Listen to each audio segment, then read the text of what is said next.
حضرت سلیمان علیہ السلام حضرت داؤد علیہ السلام کے بیٹے تھے، جبکہ یہ دونوں پیغمبر حضرت ابراہیم علیہ السلام کی اولاد میں سے ہیں۔ یہودی اور عیسائی حضرت سلیمان علیہ السلام کو پیغمبر نہیں مانتے بلکہ صرف ایک بادشاہ مانتے ہیں۔ قرآن میں یہ صاف طور پر بیان کیا گیا ہے کہ وہ اللہ تعالیٰ کے پیغمبر تھے۔ حضرت سلیمان علیہ السلام بچپن ہی سے بہت زیادہ ذہین اور فیصلہ کرنے کے ماہر تھے۔ حضرت عبداللہ بن مسعود رضی اللہ تعالیٰ عنہ اور حضرت عبداللہ بن عباس رضی اللہ تعالیٰ عنہ کہتے ہیں کہ دو آدمی حضرت داؤد علیہ السلام کے پاس آئے اور اپنا جھگڑا بیان کرنے لگے۔ مدعی کہنے لگا کہ اس آدمی کی بھیڑوں نے میرے کھیت کی ساری فصل تباہ کر دی۔ حضرت داؤد علیہ السلام نے کہا کہ اس آدمی کی فصل کی قیمت دوسرے آدمی کی مینڈیوں کی قیمت کے برابر ہے، اس لیے مدعی اس آدمی کے ساری مینڈیں لے لے، یہ اس کی فصل تباہ کرنے کا معاوضہ ہوگا۔ اس وقت حضرت سلیمان علیہ السلام 11 سال کے تھے اور اپنے والد کے قریب ہی بیٹھے ہوئے تھے۔ سلیمان علیہ السلام نے عرض کیا، یہ فیصلہ تو ٹھیک ہے، مگر میرا مشورہ یہ ہے کہ اس آدمی کی مینڈیاں اس دوسرے آدمی کو عارضی طور پر دی جائے۔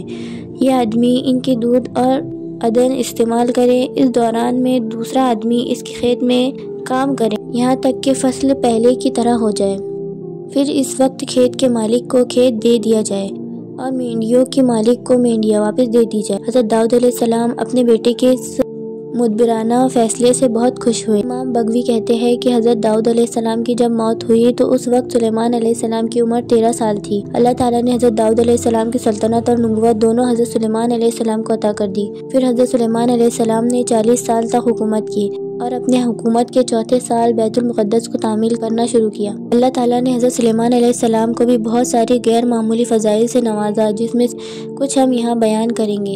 اللہ تعالیٰ نے حضرت سلیمان علیہ السلام کو بھی بہت سارے غیر معمولی فضائل سے نوازا، جس میں سے کچھ یہ ہے۔ پہلا، اپنے والد حضرت داؤد علیہ السلام کی طرح آپ بھی جانوروں اور پرندوں کی بولیاں سمجھ لیتے تھے۔ سورہ نمل کی 15 اور 16 آیت۔ ترجمہ، اور ہم نے یقیناً داؤد علیہ السلام اور سلیمان علیہ السلام کو علم دے رکھا تھا، اور دونوں نے کہا تعریف اس اللہ کے لیے جس نے ہمیں اپنے بہت سے ایماندار بندوں پر فضیلت عطا فرمائی ہے۔ اور داؤد علیہ السلام کی وارث سلیمان علیہ السلام ہوئے اور کہنے لگے، لوگوں، ہمیں پرندوں کی بولی سکھائی گئی ہے اور ہمیں ہر طرح کی چیزیں عطا کی گئی ہے، بے شک یہی ہے اللہ کا نمایاں فضل۔ دوسرا، ہواؤں کو اللہ تعالیٰ نے حضرت سلیمان علیہ السلام کے تابع کر دیا تھا۔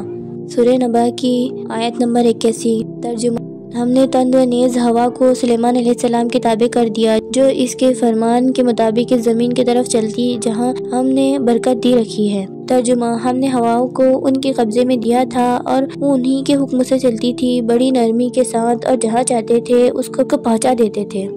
یہاں پر قرآن نے 3 چیزیں بتائی ہیں۔ ہواؤں پر آپ کو مکمل اختیار تھا، بہت تیز ہوائیں بھی آپ کے لیے بہت ہی آرام دہ اور پرسکون رفتار سے چلتی۔ آرام دہ رفتار کے باوجود ہواؤں کے ذریعے وہ مہینوں کا سفر ایک دن میں طے کر لیا کرتے تھے، اسی طرح ایک مہینے کا سفر ایک شام میں طے کر لیا کرتے تھے۔ تیسرا، حضرت سلیمان علیہ السلام کو عظیم الشان عمارت اور بڑے بڑے قلعے بنانے کا بہت شوق تھا۔ اللہ نے کے لیے پگھلے ہوئے تانبے کے چشمے نکال کر عمارات بنانے کا عمل آسان کر دیا۔ چوتھا، حضرت سلیمان علیہ السلام کی حکومت کی چوتھی خصوصیت یہ تھی کہ اللہ تعالیٰ نے تمام جانوروں، پرندوں اور جنوں کو ان کے قبضے میں دے رکھا تھا، کیونکہ سلیمان علیہ السلام نے اللہ سے دعا کی تھی کہ انہیں ایسی حکومت دی جائے کہ اس کے بعد ایسی حکومت کسی کو نہ ملے۔ حضرت سلیمان علیہ السلام نے ایک اہم کام جنوں کو سپرد کیا، وہ یہ کہ مسجد اقصی کی تعمیر کرے، جو بہت عظیم الشان اور وسیع و عریض عمارت ہو۔ یہاں یہ بات قابل ذکر ہے کہ جس طرح حضرت ابراہیم علیہ السلام نے مکے میں کعبہ کی تعمیر نو کی تھی، اسی طرح حضرت سلیمان علیہ السلام نے مسجد اقصی کی تعمیر نو کی تھی۔ ایک مرتبہ حضرت ابو ذر غفاری رضی اللہ تعالیٰ عنہ نے حضرت محمد صلی اللہ علیہ وسلم سے پوچھا کہ دنیا میں سب سے پہلے کون سی مسجد بنی ہے؟ آپ نے فرمایا مسجد حرام۔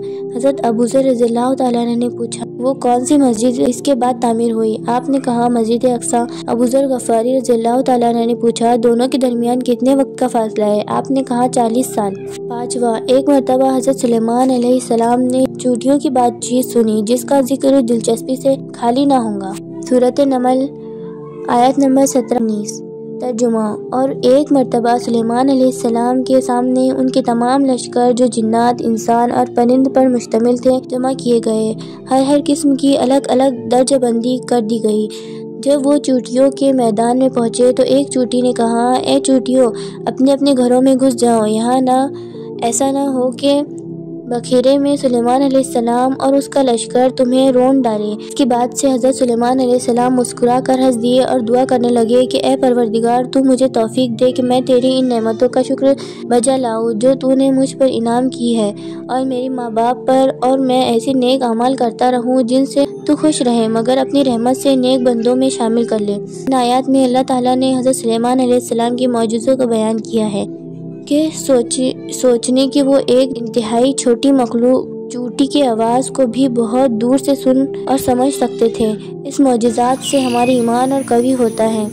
یقیناً اللہ تعالیٰ بہت طاقتور ہے اور وہ اپنے چنے ہوئے بندوں پر طرح طرح کے انعام و اکرام کرتے ہیں۔ چیونٹیوں کے اس قصے میں اللہ تعالیٰ کی کئی نشانیاں ہیں۔ اس اہمیت کی وجہ سے اس سورت کا نام سورہ نمل رکھ دیا گیا۔ نمل کے معنی چیونٹیوں کے ہوتے ہیں۔ یہاں پر یہ چیز بھی قابل ذکر ہے، بائبل کا ترجمہ کرنے والوں نے حضرت داؤد علیہ السلام اور حضرت سلیمان علیہ السلام کے بارے میں بہت سارے من گھڑت نازیبہ اور قابل شرم واقعات نقل کیے ہیں۔ دعا ہے کہ اللہ تعالیٰ ان تمام ترجمہ کرنے والوں کو قرآن کی تعلیمات سیکھنے، سمجھنے اور ماننے کی توفیق دے۔